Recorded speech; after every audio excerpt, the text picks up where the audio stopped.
Permítanme orar. Gracias por los que están conectados y antes de empezar a compartir la palabra del Señor, vamos a orar un momento. Señor, queremos agradecerte el tiempo que nos permites, Padre, estudiar tu palabra y hacerlo a través de las redes, compartirlo a través de las redes sociales. Te pedimos por cada persona que esta noche va a escuchar, que pueda ser de bendición, Señor, así como edifica nuestra vida, Señor, que edifique a más hermanos en diferentes lugares. Bendícenos, bendice, Señor, a las personas que esta noche van a ser partícipes de este estudio. En el nombre de Jesús, amén. Muy bien, muy buenas noches. Vamos a hacer un pequeño repaso. La semana pasada nosotros estuvimos compartiendo lo que es la oración de Pablo por los filipenses. Estuvimos compartiendo Filipenses capítulo 1, versículos del 3 al 6, que dice: doy gracias a mi Dios siempre que me acuerdo de vosotros, siempre en todas mis oraciones, rogando con gozo por todos vosotros, por vuestra comunión en el Evangelio, desde el primer día hasta ahora. Estando persuadido de esto, que el que comenzó en vosotros la buena obra, la perfeccionará hasta el día de Jesucristo. El día viernes nosotros habíamos explicado esta oración de Pablo, no la hemos terminado, hoy día vamos a terminar la oración que hace Pablo por los creyentes, pero pudiendo hacer un resumen acerca de lo que Pablo quería expresar, es que Pablo era una persona muy agradecida y todas las veces que oraba como buen judío, él oraba mínimamente tres veces al día y él pedía a Dios por los hermanos y especialmente por la comunión que debían tener. Hemos explicado esta palabra comunión, que viene del griego koinonia, que tiene que ver con ser partícipe de. Y la comunión que nosotros tenemos, hermanos, como creyentes, no es una comunión de simplemente pasar un tiempo con alguien, un tiempo bonito, tomar un café. La comunión que tenemos, según Pablo, es en el Evangelio. Si no hubiera habido el Evangelio, si no, Cristo no hubiera muerto, nosotros no tendríamos, no podríamos disfrutar de esa comunión. Dice Pablo desde el primer día hasta ahora. Posiblemente Pablo se está acordando desde el primer día que llegó a Filipos, que ustedes recordarán desde el primer estudio que tuvimos, que Pablo había llegado a Filipos por la obra del Espíritu Santo. Él tenía pensado ir hacia otro lugar, pero el Espíritu Santo le estorbó y llegó a Filipos, donde se encontró con varias personas. Posiblemente desde ese encuentro con la gente en Filipos, con Lidia, con esta muchacha endemoniada, con el carcelero que cuidó a Pablo y a Silas, que se convirtió al cristianismo, la iglesia en Filipos haya estado apoyando económicamente a Pablo. Pablo dice: estoy convencido que el que comenzó en vosotros la buena obra, la perfeccionará hasta el día de Jesucristo. Hemos hablado que esto de el que comenzó en vosotros la buena obra está hablando acerca de Dios. Dios es el que inicia la buena obra en nosotros. ¿Y cuál es esa buena obra? La buena obra es que nosotros hemos sido justificados por la sangre de Cristo, y cuando nosotros depositamos nuestra fe en el Señor Jesucristo, entonces somos libres, salvos de la ira, dice la Biblia. Y ese inicio de esta buena obra no culmina ahí, sino que será perfeccionado. No vamos a perfeccionar el Evangelio, y eso hemos explicado. El Evangelio no va a ser perfeccionado, el Evangelio ya hizo su obra completa, pero el creyente, aquella persona que recibe a Cristo en su corazón, debe ser perfeccionado. Eso quiere decir que si usted encuentra a un creyente que no es perfecto, eso es completamente normal y natural, porque estamos en un proceso de perfeccionamiento. ¿Y cuándo va a terminar este proceso de perfeccionamiento? Decíamos la semana pasada, el día de Jesucristo. Está haciendo referencia a la segunda venida de Cristo. Bueno, continuando esta noche con el estudio, vamos a leer Filipenses capítulo 1, versículos del 7 al 11. Continuamos con la oración de Pablo por la iglesia en Filipos. Filipenses 1 del 7 al 11 dice: como me es justo sentir esto de todos vosotros, por cuantos tengo en el corazón y en mis prisiones, y en la defensa y confirmación del Evangelio, todos vosotros sois participantes conmigo de la gracia, porque Dios me es testigo de cómo os amo a todos vosotros con el entrañable amor de Jesucristo. Y esto pido en oración, que vuestro amor abunde aún más y más en ciencia y en todo conocimiento, para que aprobéis lo mejor, a fin de que seáis sinceros e irreprensibles para el día de Cristo, llenos de fruto de justicia, que son por medio de Jesucristo, para gloria y alabanza de Dios. Hoy día vamos a estudiar Filipenses 1 del 7 al 11, la segunda parte de la oración que hace Pablo por la iglesia en Filipos, por los hermanos en Filipos. Y vamos a empezar con esta frase. Dice: como me es justo sentir esto de todos vosotros, por cuanto os tengo en el corazón. Pablo es una persona sensible, a pesar de que muchas de sus cartas él dice cosas bastante duras. El lugar donde nosotros tenemos que llevar a nuestros hermanos es en el corazón. Esto es un amor genuino. Esto quiere decir que nosotros como creyentes debemos amarnos. Pablo no oculta sus sentimientos por los filipenses, sino que les dice que los lleve en el corazón. Y él añade, y en mis prisiones.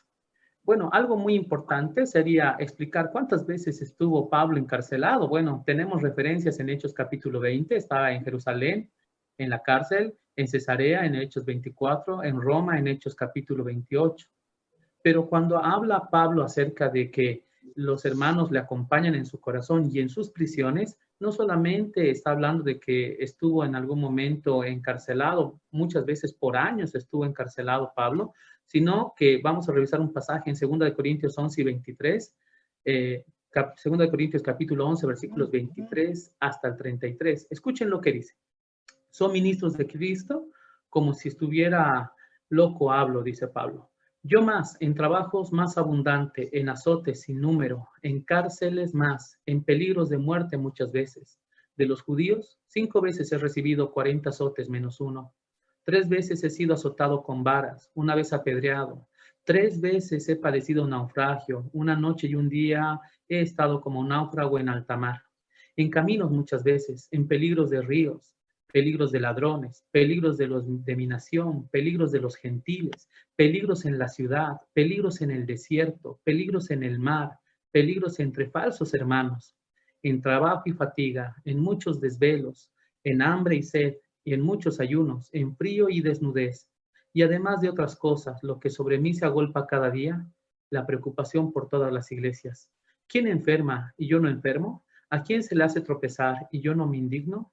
Si es necesario gloriarse, me gloriaré en lo que es de mi debilidad. El Dios y Padre de nuestro el Señor Jesucristo, quien es bendito por los siglos, sabe que no miento. En Damasco, el gobernador de la provincia, el rey Aretas, guardaba la ciudad de los damascenos para aprenderme. Y fui descolgado del muro en un canasto por una ventana y escapé de sus manos. Si volvemos al versículo inicial con el que estamos empezando esta noche nuestro estudio, algo muy importante es que Pablo no solamente estuvo en la prisión. Si uno revisa la vida de Pablo, y lo acabamos de leer un poco en 2 Corintios capítulo 11, Pablo ha sido una persona que por la defensa del evangelio ha sufrido muchas cosas, hermanos. No es una persona que simplemente estuvo en la cárcel, es una persona que ha recibido azotes. Los lugares donde él predicaba muchas veces lo expulsaban de ese lugar, y muchas veces la gente que lo recibía luego lo rechazaba. Pablo sabe lo que es estar en prisiones, y las prisiones no solamente es estar en una cárcel, sino muchas veces es sufrir la persecución por causa del evangelio. Y Pablo aclara, escuchen lo que dice: ¿cómo es justo sentir esto de todos vosotros por cuantos tengo en el corazón y en mis prisiones, y en la defensa y confirmación del evangelio? Ahora Pablo va a utilizar unas palabras muy técnicas. La palabra defensa y confirmación son palabras técnicas. La palabra defensa viene de una palabra en griego que es apología, término técnico para la defensa legal. De aquí nace pues lo que es la apologética. Las personas que estudian en el seminario pasan una materia que es la apologética, que es la defensa de la fe. Argumentos legales para una defensa legal. Pablo dice que el evangelio se puede defender de una manera legal. ¿Qué quiere decir esto? Cualquier persona que va a predicar el evangelio o que quiere defender el evangelio no lo puede hacer por sus propios términos o creencias. La palabra tiene una particularidad. La Biblia tiene la capacidad de defenderse a sí misma. El evangelio no necesita que nosotros añadamos o quitemos algo. La defensa del evangelio y la confirmación. La palabra confirmación viene de otra voz en griego que significa garantizar legalmente. ¿Qué quiere decir esto? Pablo, en todo el tiempo que ha sufrido por la defensa del evangelio, lo ha hecho estando seguro y dando garantía con su propia vida de lo que es el evangelio. Y ya el día viernes habíamos estudiado en el anterior estudio acerca de lo que es el evangelio. Y hemos revisado por lo menos unos 3 pasajes, uno de ellos en 1 Corintios capítulo 15, versículos 3 y 4, cuando Pablo dice que voy a compartir con ustedes lo que yo recibí, que Cristo Jesús murió por nuestros pecados, que fue sepultado y que resucitó al tercer día, conforme a las Escrituras. Esto es evangelio. Si Jesucristo no hubiera resucitado, dice más adelante en el versículo 14, en vano sería nuestra predicación, en vano sería nuestra fe. Por eso Pablo puede utilizar palabras como defensa y confirmación, porque él tiene un argumento legal.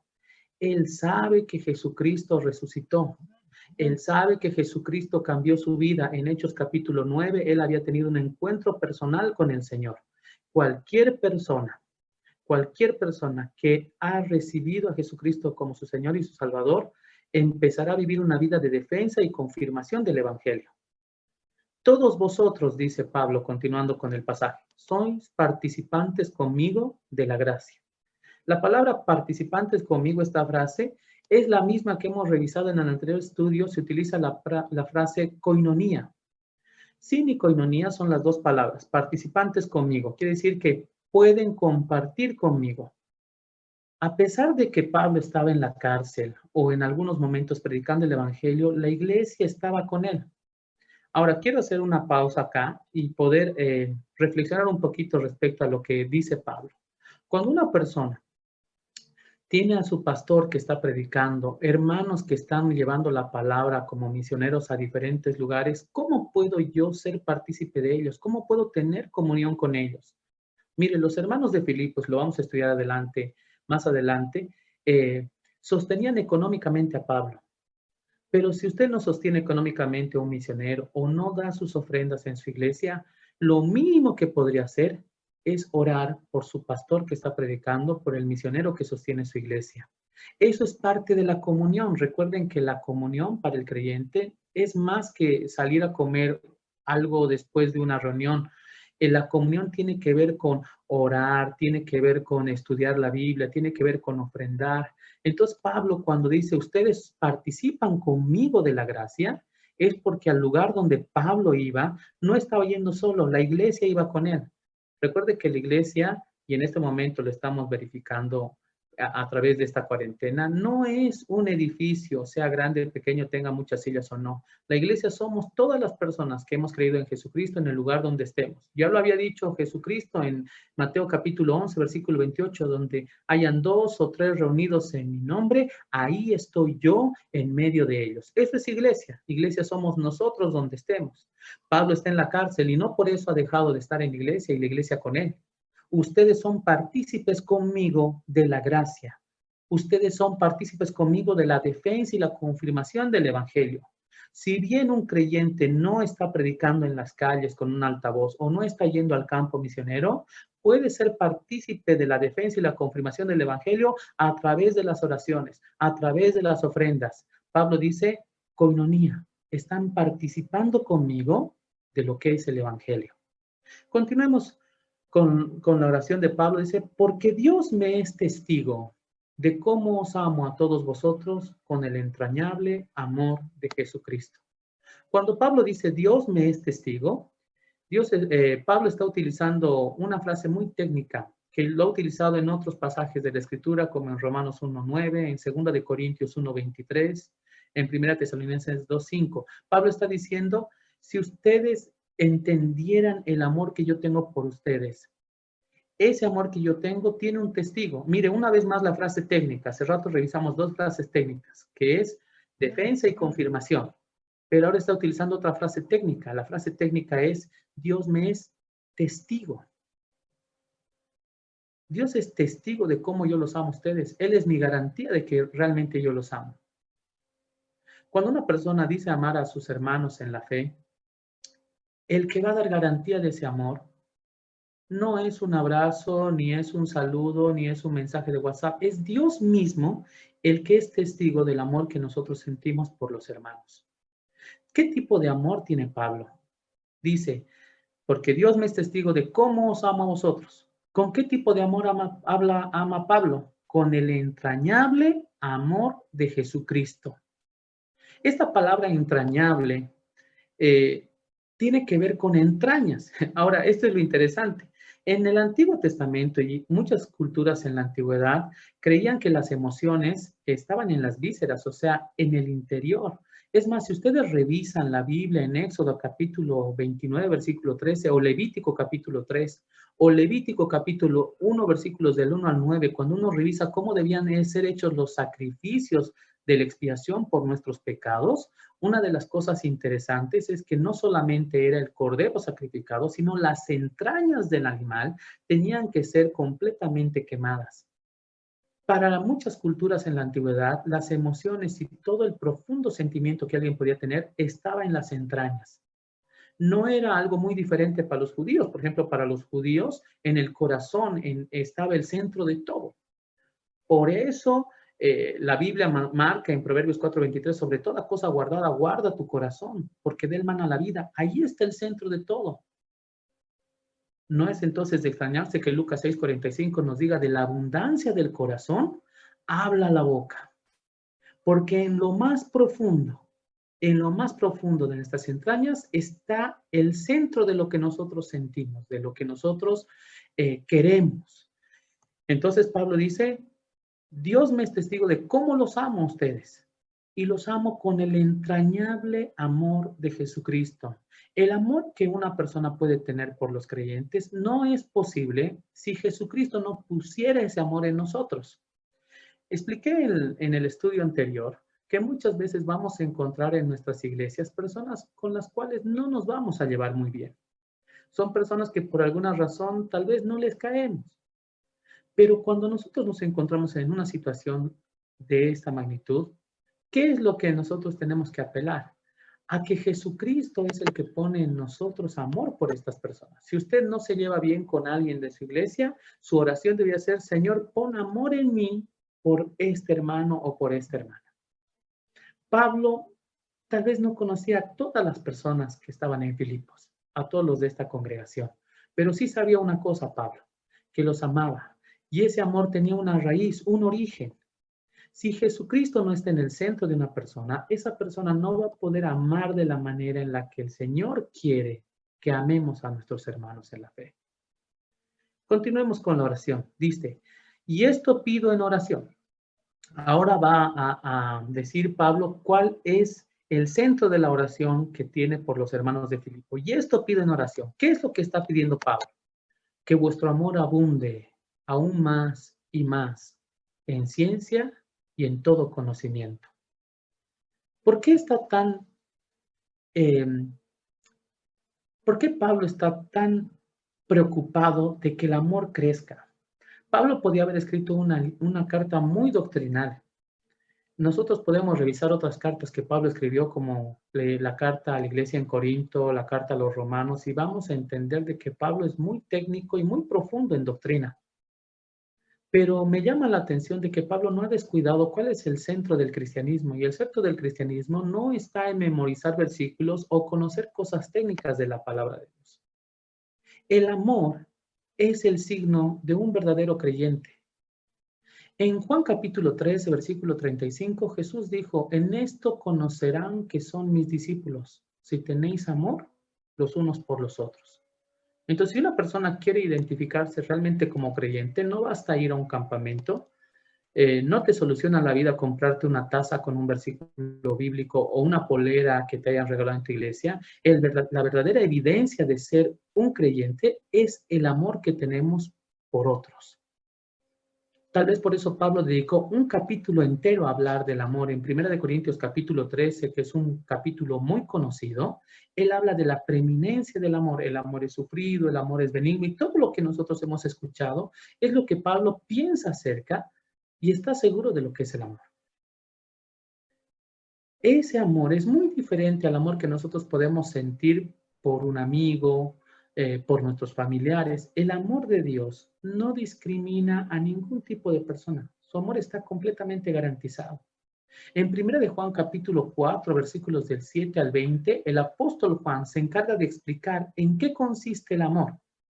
Ese amor ágape, porque hay diferentes formas de traducción del amor, el amor filos, el amor ágape, el amor eros, pero el amor ágape, el amor del creyente, según el apóstol Juan, en 1 de Juan capítulo 4, versículos del 7 al 20, le animo a que usted pueda leer esto en su casa, dice Juan, en esto consiste el amor, no en que nosotros hayamos amado a Dios, sino en que Él nos amó a nosotros primero.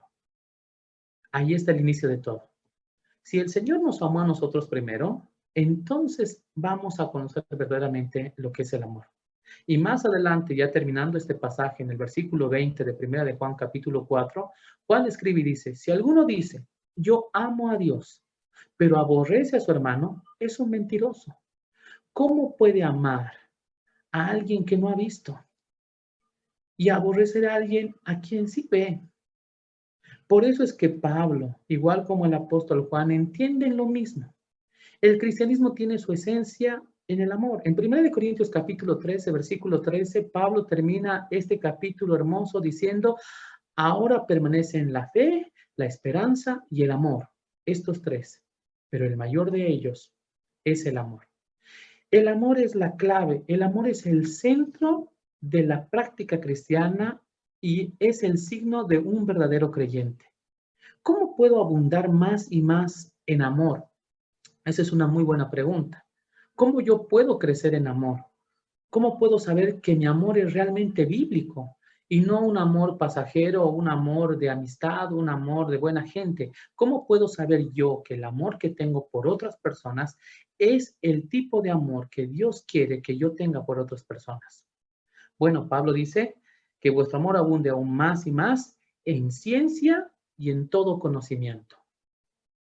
¿De qué está hablando? La palabra ciencia es un término epignoxo, que es en griego y que generalmente se usa en el Nuevo Testamento para el conocimiento necesario de la salvación. No está hablando de un conocimiento intelectual. La gente no ama más porque sabe más versículos de la Biblia. Lo interesante de esta palabra ciencia es que no está hablando de conocimiento intelectual, sino del conocimiento necesario para la salvación. ¿Qué es lo que yo necesito saber para ser salvo? Lo que yo necesito para ser salvo, lo que yo necesito saber para ser salvo es, número uno, que yo soy pecador. Número dos, que yo no puedo hacer nada para pagar mi propio pecado. Número tres, que Jesucristo es la única solución para quitar el pecado que hace la enemistad entre Dios y yo.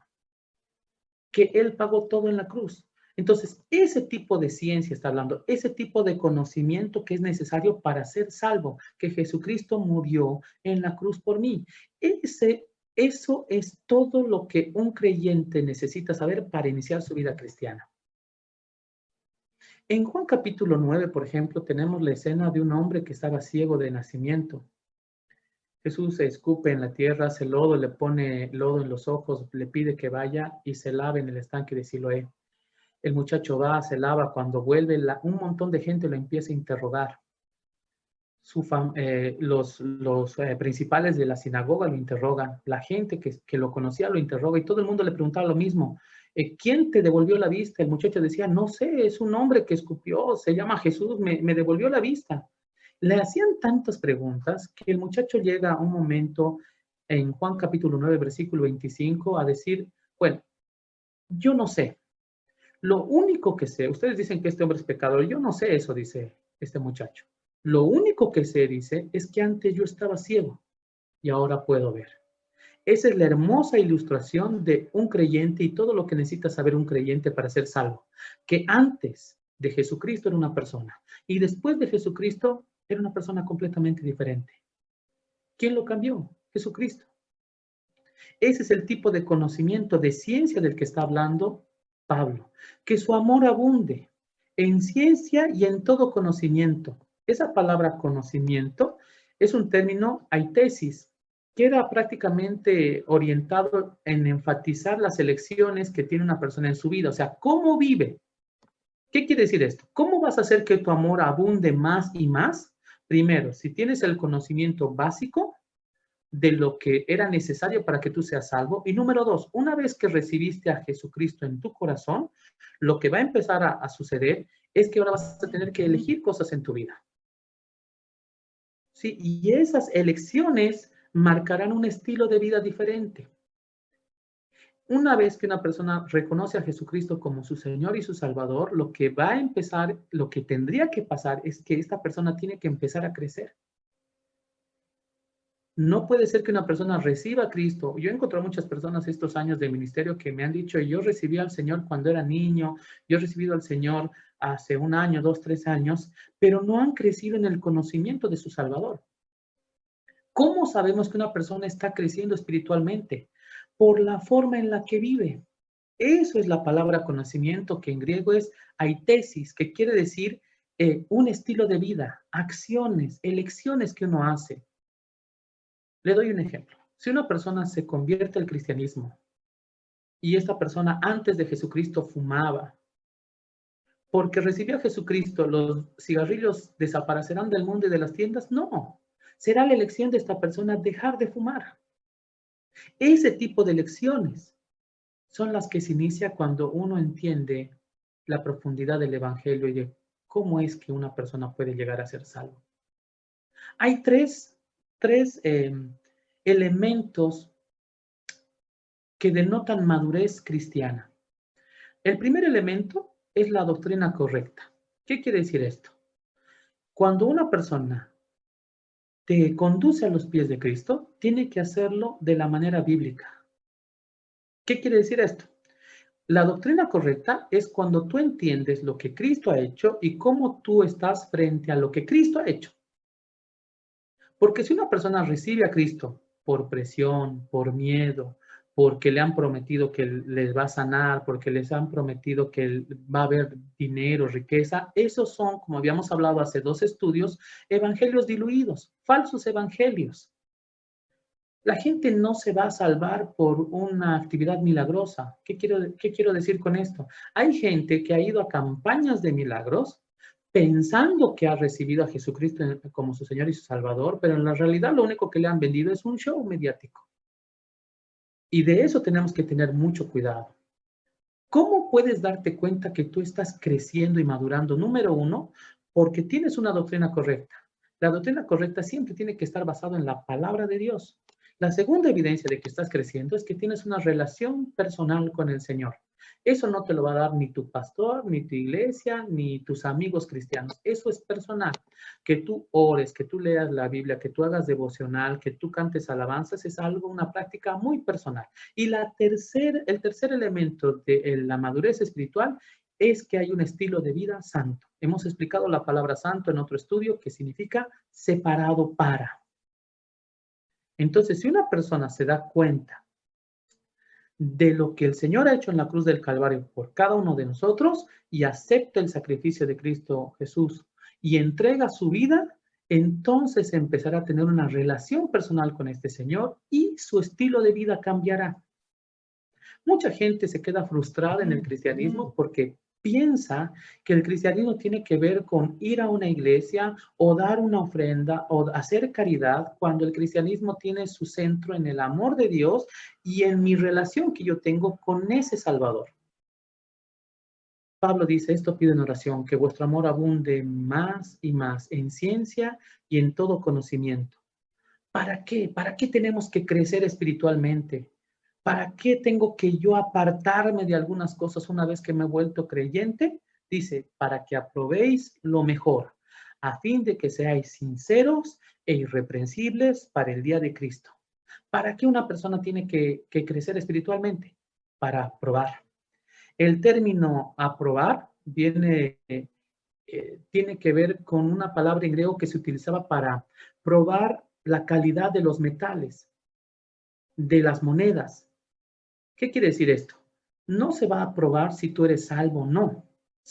No se va a probar si el evangelio es verdad o no. Lo que se va a probar es la profundidad y la veracidad del evangelio. ¿Qué quiere decir entonces aprobar? Aprobar quiere decir que ya está aprobado, pero vas a ver cuán profundo y cuán genuino es el evangelio, para que aprueben lo mejor, dice Pablo. Por eso tienes que crecer espiritualmente, para que compruebes cuál es la profundidad del cambio que Cristo ha hecho en tu vida. ¿A fin de qué? A fin de que seáis sinceros e irreprensibles. Estas dos palabras quiero explicar. La palabra sinceros viene de dos términos. En griego, un término que se traduce como sol y el otro término que se traduce como juez. Literalmente, esta palabra sinceros significa probado a la luz.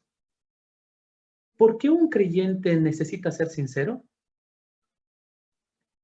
¿Por qué una persona necesita demostrar sinceridad en su creencia?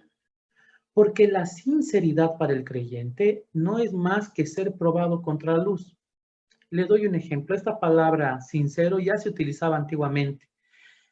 Tal vez ustedes han escuchado de las dinastías en Asia. Bueno, las familias, por ejemplo, en China, antiguas dinastías, tenían como tesoros familiares la espada, si los antepasados eran guerreros, una espada. Muchas veces tenían un jarrón. El jarrón era el símbolo del estirpe de la familia, pasaba de generación en generación. Ahora, ¿qué era lo interesante de esto?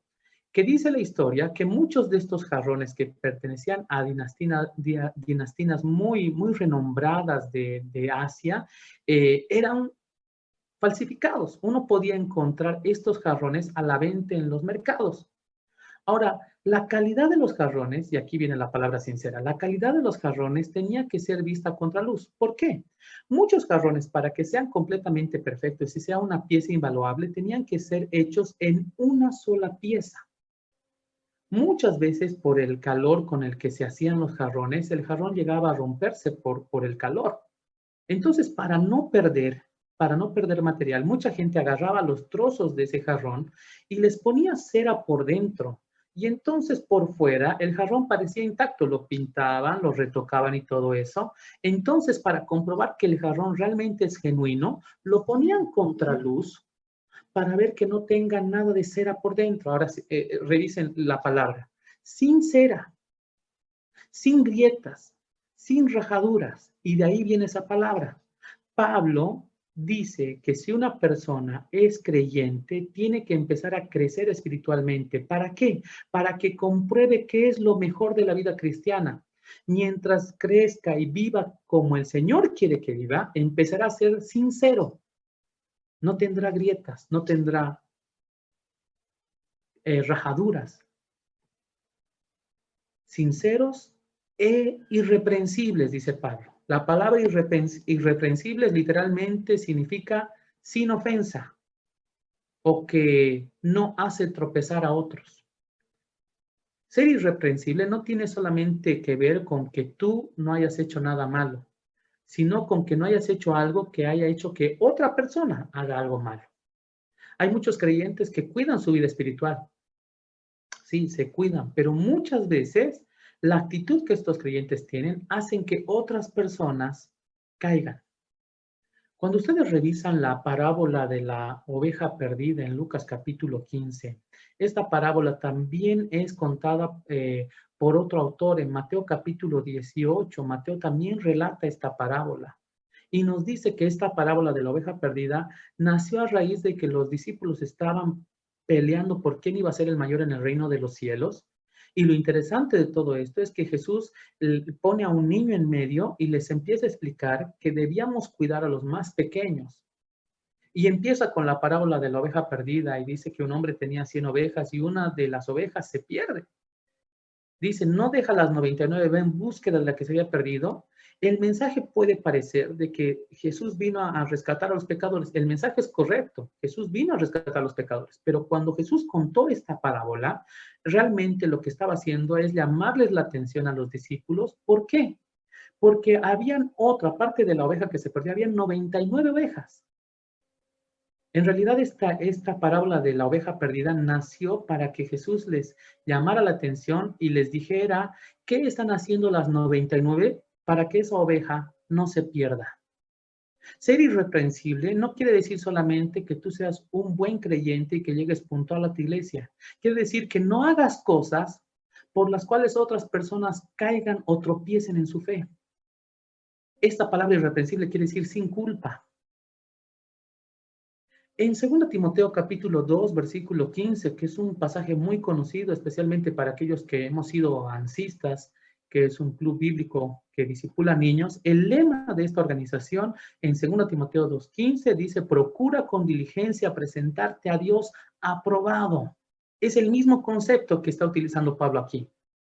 Pablo está diciendo, como se lo dijo a Timoteo en su segunda carta, la idea no es solamente que Dios te ame, yo sé que Dios me ama. La idea del cristianismo es que yo pueda llegar a ser sincero e irreprensible. O sea, que Dios me apruebe, que Dios apruebe lo que yo estoy haciendo. Una persona podría conformarse con el amor de Cristo. Y no hay nada que revisar frente al amor de Cristo. Dios nos ama. Aun cuando no lo merezcamos y aun cuando nosotros le fallemos, Dios no nos va a amar menos, porque Él es amor, no puede contradecirse a sí mismo. Pero la posición, la función del creyente es crecer, abundar en amor, dice Pablo, para que aprueben lo mejor, a fin de que seáis sinceros e irreprensibles para el día de Cristo. ¿Cuándo vamos a saber que hemos aprobado como creyentes? Cuando el Señor vuelva. Estas son las condiciones en las que el Señor debería encontrarnos cuando Él venga. Sinceros e irreprensibles. Esta es la oración que hace Pablo. Y continuemos porque Él dice, llenos de fruto de justicia, que son por medio de Jesucristo, para gloria y alabanza de Dios.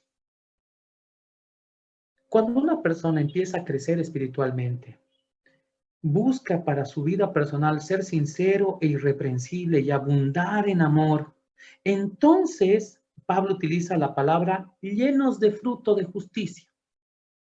¿Qué significa ser llenos de fruto de justicia? El concepto de ser lleno, Pablo ya lo había utilizado en Efesios capítulo 5, versículo 18. En Efesios 5, 18, Pablo dice, no os embriaguéis con vino, en lo cual hay disolución. Antes bien, sed llenos del Espíritu. Ahora, yo quiero hacer una explicación sobre este versículo y voy a explicar también lo que quiere decir llenos de frutos de justicia. Ser lleno del Espíritu quiere decir ser controlado por el Señor. La llenura del Espíritu Santo no tiene en ningún caso que ver con que una persona se caiga en un culto o que empiece a temblar o que empiece a gritar o que empiece a reír.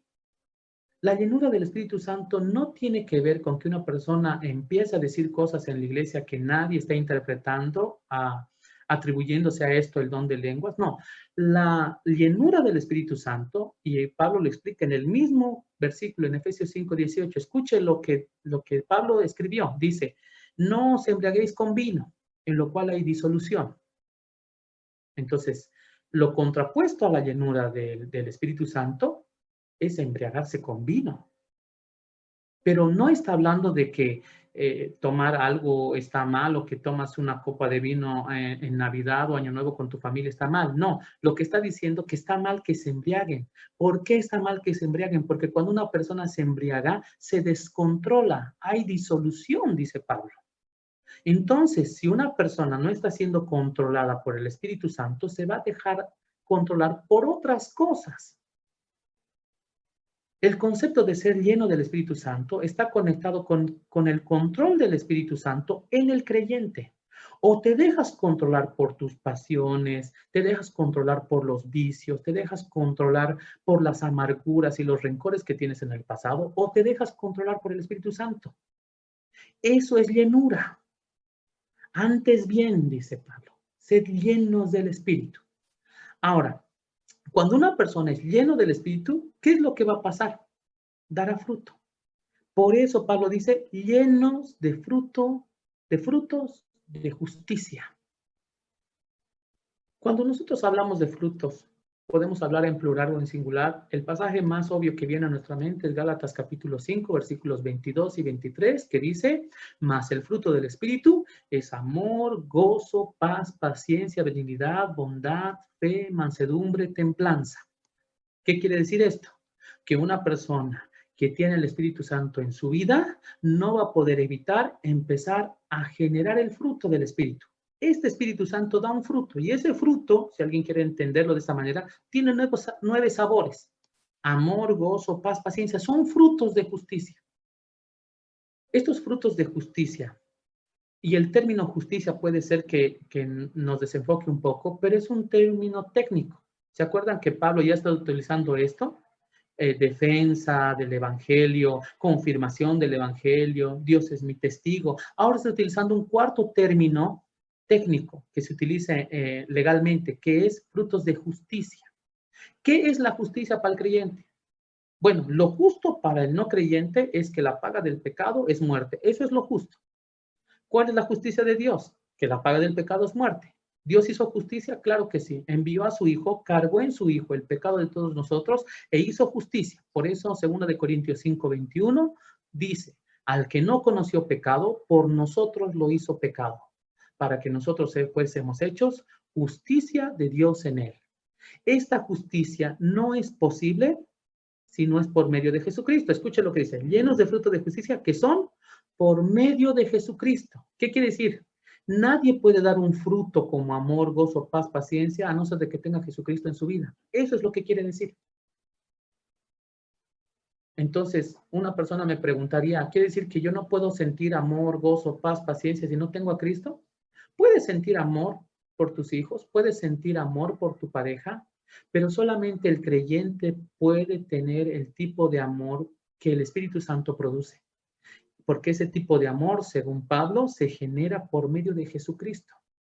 Si Jesucristo no hubiera muerto en la cruz del Calvario, yo no hubiera recibido a Cristo como mi Señor y mi Salvador, no puedo disfrutar del gozo, de la llenura del Espíritu Santo, de tener el control del Espíritu Santo en mi vida y de empezar a evidenciar en mi vida el fruto de justicia. La pregunta es si nosotros estamos dando fruto. Ya Jesús lo había dicho en Juan, por sus frutos los conoceréis. La pregunta que tengo esta noche, para ir ya cerrando un poco el estudio, es, ¿cómo estamos creciendo? ¿Estamos creciendo sinceros e irreprensibles para el día de Cristo? ¿Estamos abundando en amor y en amor? ¿Estamos seguros de lo que conocemos y que hemos entregado nuestra vida a Cristo? Yo sé que hay muchas personas que van a ver o van a escuchar nuevamente esta enseñanza. Y tal vez muchas de las personas que escuchen esta enseñanza no tienen una relación personal con Jesucristo. Y no basta solamente haber escuchado de él. Uno puede escuchar una prédica, ahorita están de moda en todas las redes sociales, ya que las iglesias no se pueden reunir, todo el mundo está transmitiendo en vivo desde sus iglesias las prédicas. Y eso es algo muy bueno. Cualquier persona que escuche este mensaje, que no haya arreglado su relación personal con el Señor, que no tenga una relación personal con el Señor, yo le animo a que entregue su vida a Cristo. Porque si no lo hace, no podrá disfrutar de la profundidad del Evangelio, no podrá dar fruto, porque no tendrá el Espíritu Santo en su vida. Y por ende no estará preparado para el día en que Jesucristo venga. Nosotros como creyentes tenemos que crecer. Ahora, para aquellos que son creyentes y están escuchando este estudio, una persona me dirá, pero pastor, yo estoy creciendo espiritualmente. Son años que voy a la iglesia, son años que estudio la palabra de Dios y creo mínimamente que de las características del fruto del Espíritu voy como unas 2 o 3. ¿Qué quiere decir? Tengo amor, siento gozo, tengo paz, paciencia, benignidad. Pero aquí yo quiero aclarar algo más. Si una persona está creciendo en el conocimiento del Hijo de Dios, si una persona siente amor por sus hermanos, ora por sus hermanos, tiene paciencia, va creciendo, eso no es para que uno se crea un mejor creyente en comparación a otros o para que uno humille por su cantidad de años que tiene de creyente. Dentro de la vida cristiana, uno tiene que entender que todo lo que un creyente hace es para la gloria y alabanza de Dios. Tú no oras por tus hermanos para que la gente te vea orar por ellos. Tú no das ofrenda para que alguien te aplaude en el culto por la cantidad de dinero que diste a la iglesia. Cualquier cosa que una persona hace en su vida cristiana tiene que estar enmarcado en lo que Pablo dice en su oración al terminar este estudio, para gloria y alabanza de Dios. Yo crezco en amor para gloria y alabanza de Dios. Busco ser sincero para gloria y alabanza de Dios. Busco ser irreprensible para la gloria y alabanza de Dios. Si voy a defender el Evangelio, si voy a confirmar el Evangelio, no es para que yo me jacte de cuántas personas he llevado a los pies de Cristo. Todo lo que una persona hace es para la gloria de Dios. Pablo ya lo había dicho en otra de sus cartas. Y todo lo que hagáis, dice Pablo, sea de hecho o de palabra, hacedlo como para el Señor. Una persona que es creyente tiene que buscar crecer. ¿Cuál es nuestra conclusión esta noche al terminar este estudio? Los frutos de justicia, hermanos, que desarrollamos en nuestra vida espiritual tienen su origen. Su origen es el sacrificio de Cristo, sin el cual no tendríamos acceso a la salvación. No podríamos amarnos genuina y entrañablemente. Una vida madura en la fe empezará con una doctrina correcta, seguirá con una relación personal con Dios y tendrá una vida sincera a la luz de la palabra. Quiere decir una vida apartada de todo mal. ¿Todo esto para qué?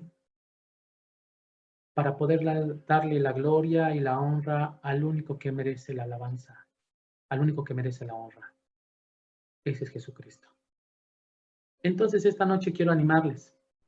Si ustedes han podido escuchar este estudio, esta noche hemos estudiado Filipenses capítulo 1, versículos del 7 al 11. Pablo está orando por los creyentes y dice, como me es justo sentir esto de todos vosotros, por cuantos tengo en el corazón y en mis prisiones, y en la defensa y la confirmación del Evangelio, todos vosotros sois participantes conmigo de la gracia. Porque Dios me es testigo de cómo os amo a todos vosotros con el entrañable amor de Jesucristo. Y esto pido en oración, que vuestro amor abunde aún más y más en ciencia y en todo conocimiento, para que aprobéis lo mejor, a fin de que seáis sinceros e irreprensibles para el día de Cristo, llenos de fruto de justicia, que son por medio de Jesucristo, para gloria y alabanza de Dios. Que el Señor bendiga a cada uno de ustedes. Gracias por conectarse esta noche. Vamos a dar estos estudios que estamos dando de la carta de Pablo a los Filipenses los días lunes, miércoles y viernes. Teníamos una idea de darlo todos los días, pero muchos hermanos me han hablado de que tienen reuniones con sus iglesias también vía redes sociales. Los martes son de oración, entonces respetando también y sujetándome a mi pastor, yo quiero participar de la reunión de oración de mi iglesia, que son los martes. Entonces, lunes, miércoles y viernes vamos a estar compartiendo este estudio de la carta de Pablo a los Filipenses. Si usted todavía no ha revisado los otros estudios que hemos dado, usted puede entrar al canal en YouTube, Pedro Subieta, ahí están ya los dos primeros estudios. Y gracias a la tecnología y a un buen hermano que tenemos, a Gustavo Prado, pues estamos transmitiendo este estudio vía Facebook, vía YouTube en vivo, así que sé que muchas personas esta noche habrán aprendido algo más de la palabra de Dios. Que la gracia y la paz llenen nuestros corazones, hermanos, que el Señor les bendiga grandemente y que sea una semana llena de bendición. Nos conectamos el día miércoles. Aquellas personas que quieren estudiar la palabra de Dios, simplemente pueden ir a mi muro en Facebook y vamos a poner el ID, porque hay personas que están estudiando la Biblia vía Zoom. Todos los esquemas de este estudio están para las personas que quieren tener los diagramas de esto vía Zoom, pero las personas que simplemente quieren escuchar o ver, nos vemos el día miércoles a través del Facebook y a través del YouTube. Que el Señor les bendiga grandemente.